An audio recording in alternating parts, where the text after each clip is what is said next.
even though the Republicans are not doing necessarily an in-person convention anymore, Donald Trump and his family have still found a way to profit off of the mostly digital convention that they're going to be doing.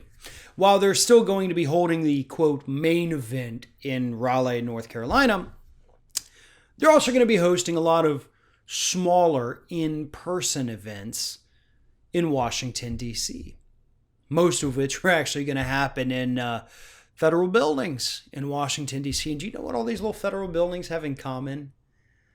They're all very strategically located around Trump International Hotel in Washington, D.C.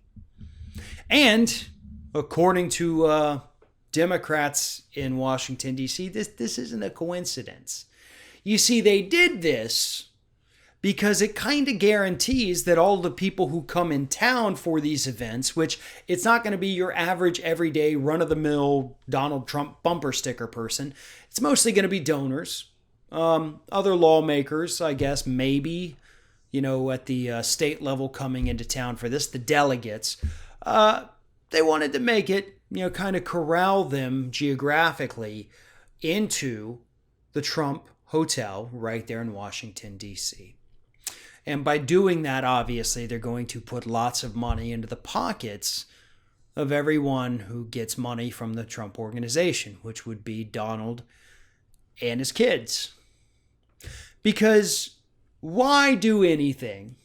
Why do anything at all if you're not going to profit from it? Right, Trump family? Because that's what you're all about. That's what this is about. That's why this is happening. If you can make a quick buck off it, why not do it? Folks, this is one of the most important reasons.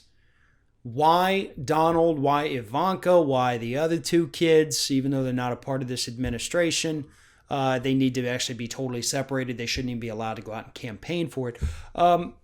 Trump and Ivanka should have divested.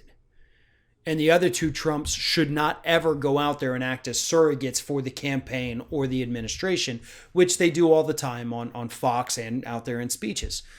There's no separation, is what I'm trying to say, between the Trump family, the Trump business, and the Trump administration. They are all three one and the same. And that's the problem. The president is using tax dollars to put more money in his pockets. He's using the money of donors to the Republican Party to put more money in his pockets. He is duping all of these ridiculous little Republicans all over the country into putting more money in his pockets. And while those things I don't necessarily have a problem with, I do have a problem with the misuse of tax dollars. I do have a problem with my tax dollars going into his pockets. So while Republicans might go out there every 3 months and say, look, he donated $100,000, his quarterly salary, to this government department, well, fantastic. He can donate his salary every single quarter for the entirety of his administration, and it's still not going to recoup any of the money, the more than $100 million that he has spent in taxpayer money just playing golf. So promote that if it makes you feel better. At the end of the day, this entire administration, up to and including the upcoming GOP convention, has been nothing but one long-term grift on the American people.